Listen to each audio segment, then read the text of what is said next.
IPL 2025లో భాగంగా విశాఖపట్నం వేదికగా ఢిల్లీ లక్నో జట్ల మధ్య జరిగిన మ్యాచ్ రోలర్ కోస్టర్ రైడర్ లాగా సాగింది. చివరి ఓవర్ వరకు ఎంతో ఉత్కంఠగా సాగుతూ గెలుపు రెండు జట్ల మధ్య దోబూచులాడుతూ చివరికి ఢిల్లీని గెలుపు వరించింది. ఈ మ్యాచ్లో ఢిల్లీ జట్టు ఒక వికెట్ తేడాతో 210 పరుగుల లక్ష్యాన్ని ఛేదించి విజయాన్ని దక్కించుకుంది. ఐపీఎల్ చరిత్రలో ఢిల్లీ క్యాపిటల్స్ చేజ్ చేసిన హైయెస్ట్ స్కోర్ ఇదే కావడం విశేషం.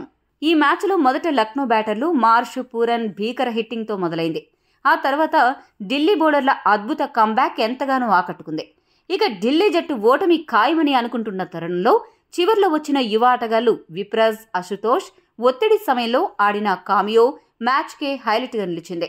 ముఖ్యంగా అశుతోష్ చివరి ఓవర్ వరకు అజేయంగా నిలిచి టైలెండర్ల సాయంతో దగ్గరుండి మ్యాచ్ను గెలిపించాడు. సరికొత్త సూపర్ హీరోగా అవతరించాడు. మొత్తం సైన్యమంతా వెనుదిరిగినా అశుతోష్ అస్త్ర సన్యాసం చేయకుండా అణుబాంబులా మారి లక్నో గెలుపు ఆశలను తునాతునకలు చేశాడు. 65 పరుగులకే ఢిల్లీ 5 వికెట్లు కోల్పోయినా ఢిల్లీ ఈ మ్యాచ్ గెలిచింది అంటే అందుకు కారణం అశుతోష్, విప్రజ్ అని చెప్పక తప్పదు.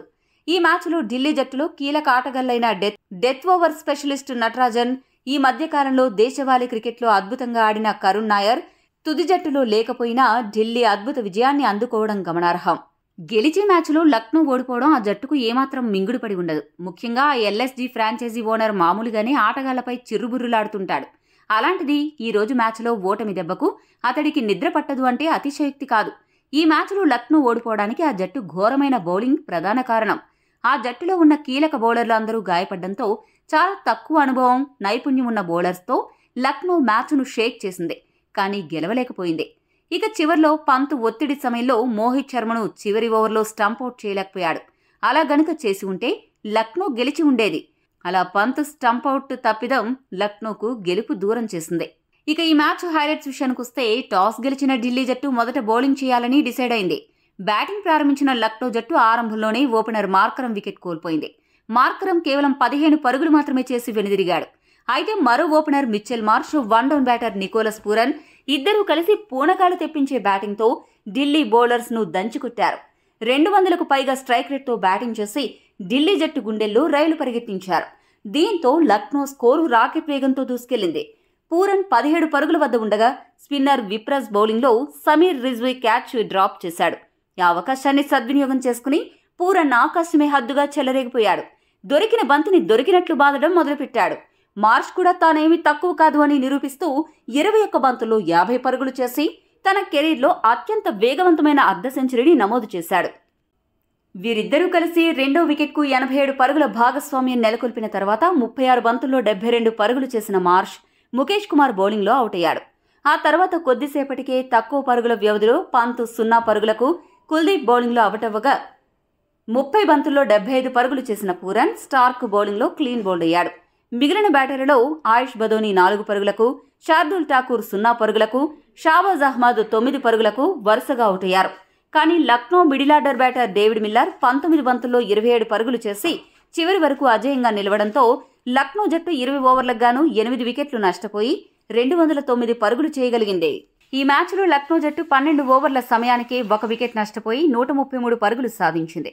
ఆ దూకుడు చూసి లక్నో ఈ మ్యాచ్లో ఖచ్చితంగా 250 స్కోరు చేస్తారేమో అని అనిపించింది. కానీ 11 నుండి 20 ఓవర్ల మధ్య ఢిల్లీ బౌలర్లు అద్భుతంగా బౌలింగ్ చేశారు. 61 పరుగుల వ్యవధిలో 7 వికెట్లు పడగొట్టి లక్నో స్పీడ్కు బ్రేకులు వేశారు. ఢిల్లీ బౌలర్లలో మిచెల్ స్టార్క్ సగటున ఓవర్కు 10కి పైగా పరుగులు సమర్పించుకున్నప్పటికీ 3 వికెట్లు పడగొట్టి ఆకట్టుకున్నాడు. మిగిలిన బౌలర్స్లో కుల్దీప్ యాదవ్ 2 వికెట్లు పడగొట్టడమే కాకుండా కేవలం 5 ఎకానమీతో బౌలింగ్ చేసి అబ్బురపరిచాడు. మిగతా బౌలర్లో విప్రజ్ నిగమ్, ముఖేష్ కుమార్ కేవలం 1 వికెట్ దక్కించుకున్నారు. స్పిన్ బౌలర్ విప్రజ్ నిగమ్ 2 ఓవర్లు వేసి ఏకంగా 35 పరుగులు సమర్పించుకోవడం గమనార్హం. 210 పరుగుల విజయ లక్ష్యంతో బరిలోకి దిగిన ఢిల్లీ జట్టుకు శార్దుల్ ఠాకూర్ మొదటి ఓవర్లోనే దిమ్మ తిరిగే షాక్ ఇచ్చాడు. పర్ఫెక్ట్ ప్లానింగ్తో జేక్ ఫ్రేజర్, మెక్గుర్క్ను కేవలం 1 పరుగుకు అవుట్ చేయగా వన్ డౌన్ బ్యాటర్ అభిషేక్ పోరెల్ను 0 పరుగులకు అవుట్ చేశాడు.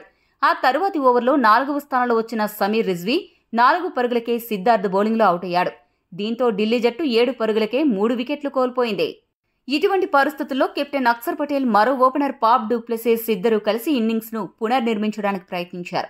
ఈ క్రమంలో అక్షర్ పటేల్ వేగంగా బ్యాటింగ్ చేశాడు. 11 బంతుల్లో 22 పరుగులు చేసి దూకుడు మీద కనపడ్డ అక్షర్ రతీ బౌలింగ్లో అవుట్ అవ్వడం ఆ తర్వాత కొద్దిసేపటికి డూప్లెసిస్ 29 పరుగుల వద్ద అవుట్ అవ్వడంతో ఢిల్లీ జట్టు 65 పరుగులకు 5 వికెట్లను కోల్పోయింది. అయితే ట్రిస్టన్ స్టబ్స్, అశుతోష్ కొద్దిసేపు పోరాడారు. అశుతోష్ యాంకర్ రోల్ పోషించగా స్టబ్స్ దూకుడుగా ఆడడం మొదలుపెట్టాడు. వీరిద్దరూ కలిసి 6వ వికెట్కు 48 పరుగుల భాగస్వామ్యం నెలకొల్పిన తర్వాత 22 బంతుల్లో 34 పరుగులు చేసిన స్టబ్స్ క్లీన్ బౌల్డ్ అయ్యాడు. దీంతో ఢిల్లీ ఓటమి కన్ఫర్మ్ అని అందరూ భావించారు. కానీ ఊహించని రీతిలో విప్రజ్ నిగమ్ 8వ స్థానంలో బ్యాటింగ్కు వచ్చి భీకర హిట్టింగ్తో విరుచుకుపడ్డాడు.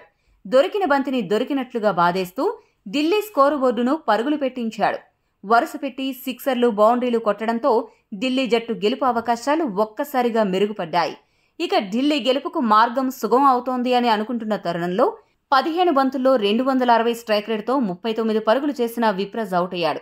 ఇటువంటి సమయంలో అశుతోష్ 31 బంతుల్లో 66 పరుగులు చేసి 200కు పైగా స్ట్రైక్ రేట్తో బ్యాటింగ్ చేశాడు.